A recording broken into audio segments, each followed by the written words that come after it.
Welcome to Fast Effect Double Speed Magic the Gathering. Here we have Jordan on Cephalid Breakfast versus Breton on Dragon. A Nomad. Now, in terms of the keepable range here, you got to expect a Cephalid on turn 2. Nomad on its own is just absolute trash. Very often you're going to be better off utilizing... Oh no, he's got double Cephalid in hand. Does he have the other land? Would be a YOLO keep if he doesn't have another land.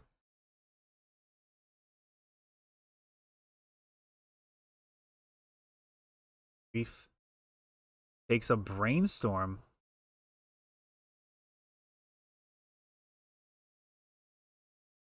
Brainstorm would have been possibly more valuable than the Nomad, but probably don't want to fire that off on the first turn either. I do agree with that line.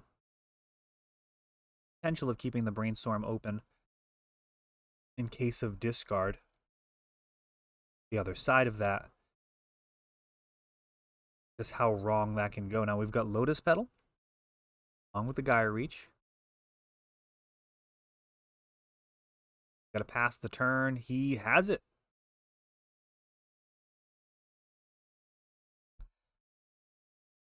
Going first, absolutely huge there. Cephalid. Here. Oh, I actually disagree with this. Oh no. So there's a fetch, and in response, we have Dark Ritual,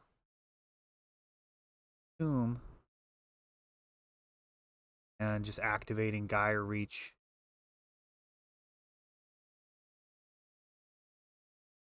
That's going to do it. Yeah, so Cephalid, for those unfamiliar, Cephalid is going to be targeted over and over again, milling 3 cards, eventually putting in 3 Narcomoebas, allowing for a Dread return. Now, this Gaia Reach Sanitarium would have been interesting. We had Entomb and Worldgorder Dragon, which did nothing except for kind of let the viewer know what was going to be in Breton's list. But this Gaia Reach Sanitarium could have been a really interesting line. What I would have rather seen there is force Alan to completely mill his deck out. Now, if he goes to 0 cards left in his library, then Breton could have Dark Ritualed and surprised Jordan with a activation of Gaia Reach Sanitarium, forcing each player to draw a card and discard a card, losing the game. So that was a potential win. It was unlikely. It is possible that Thassa's Oracle or Dread Return would have been the bottom card of the library, forcing the entire complete mill to take place anyways. So that is one of those, what would that be, a 2%er maybe? Like you've got like a 2% chance that Dread returns on the bottom. We saw there's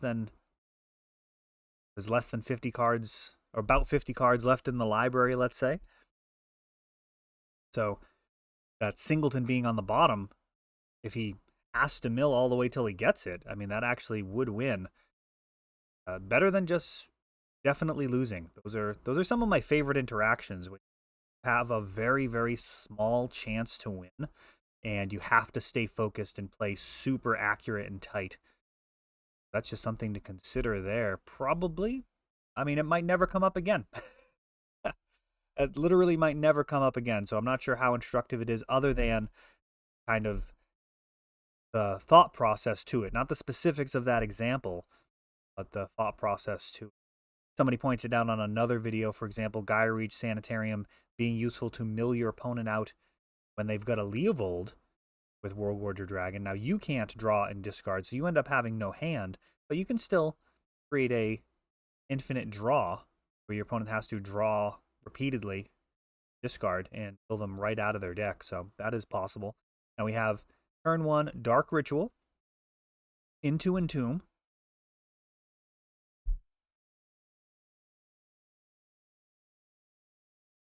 One of the best cards in the format. I mean, doesn't look it to the unfamiliar, but 1 black for this tutor, and the cards are actually better off in the graveyard so often.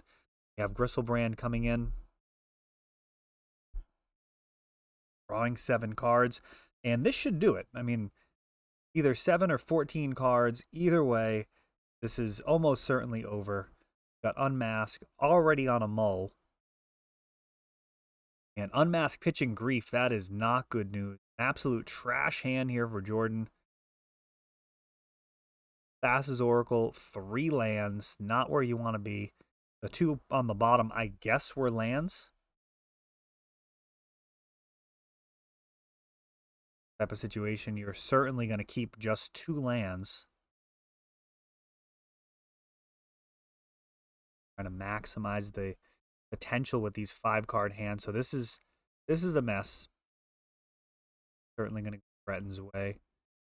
Bristlebrand in play. No real prospects on the other side of the table. Another Dark Ritual.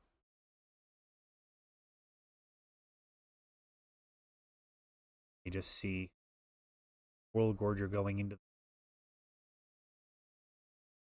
Oh, Surgical, just for lulz. Get that. Rest of the Cephalid Illusionist out of there. Super relevant, but getting to look through the list actually is seeing what the sideboard looks like. That's actually what you want to be doing here. Typically, Cephalid Breakfast would scoop in that situation. Wouldn't want to divulge your sideboard plan. For example, a card like Swords to Plowshares can be quite good versus the World Gorger loop. Terrible versus Gristlebrand, but incredibly strong versus the World Gorger loop itself.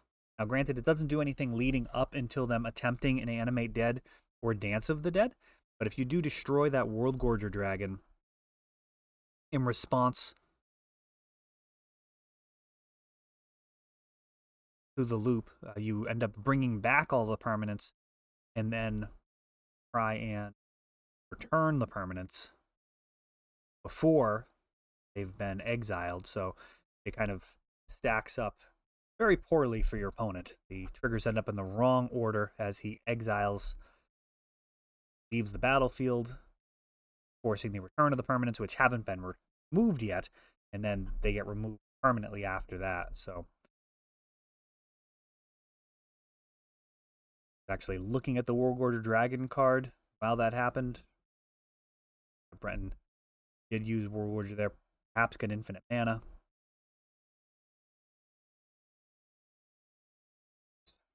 That was effectively over no matter what at that point.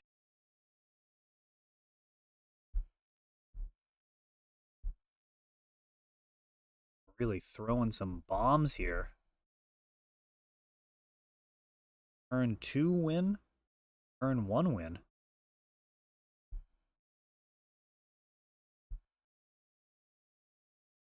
All to 5.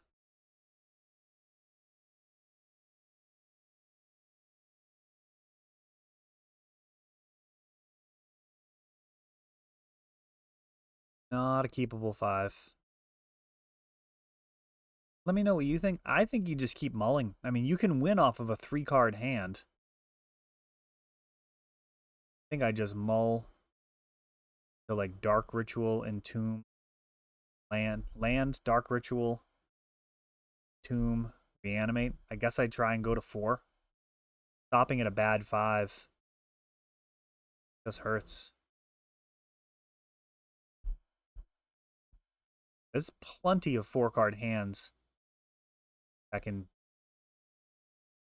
either, I mean, yeah, land, Lotus Petal, Reanimate, Bristlebrand. There's a lot of 4-card hands that are going to at least force a will check your opponent. If they don't have a force of will, and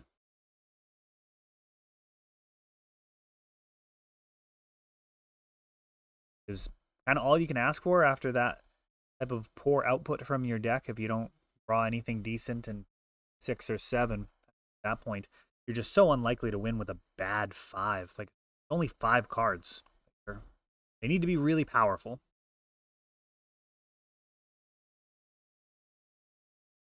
All you are looking for real power. You're not going to beat your opponent with synergy.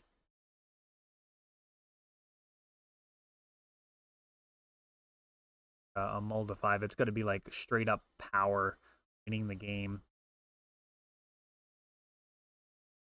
little edges, I guess what I'm trying to say, aren't going to really add up. Cards like Baleful Strix, much, much worse when you've already mulled like 5.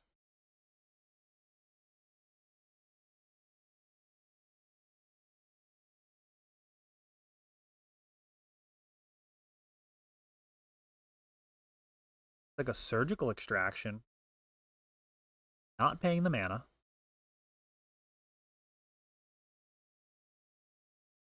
What did I just see?